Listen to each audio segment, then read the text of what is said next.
Right people, let's talk about intermittent fasting. Now what is intermittent fasting? It is essentially delaying your breakfast or your first meal to later in the day, or skipping breakfast, whatever you want to call it. Now the first thing I want to say is, I don't want you to intermittent fast. There is no reason to, it's just personal preference. What do you like and what do you not like? Are you hungry in the morning or are you not? A little analogy that you used to hear all the time when you were a kid. You get taken clothes shopping by your mom or your dad for the first time, right? It's the first time you've been left free on the credit card, on the debit card, get in the first shop. You love everything you see. Mom and dad goes again, are you sure you want to spend the money here because this is all you've got? And if you spend it here and you see something you like after, this is like intermittent fasting, okay? You have a certain amount of calories that you are allowed to spend per day. And essentially what intermittent fasting is like dodging the first couple of shops and not really spending your money or spending your calories earlier in the day so that you have more later on to have fun.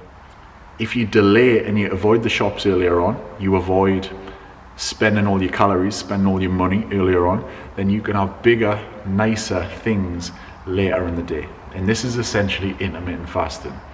There is no magic to intermittent fasting. There is no crazy side effects. All of the other stuff they tell you is bollocks. What is true is if you delay that first meal, it gives you a smaller window to fit your calories in. So you're gonna have more fun with them because you're gonna feel fuller.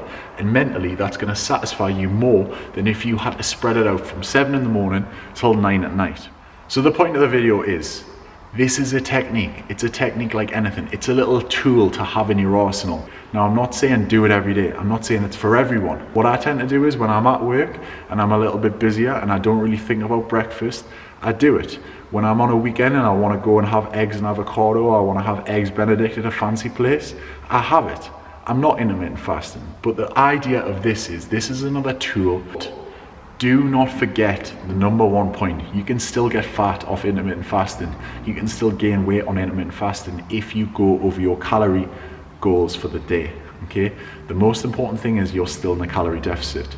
It just makes intermittent fasting makes it that one bit easier to try and stay in a deficit because you've got less chance of fucking up.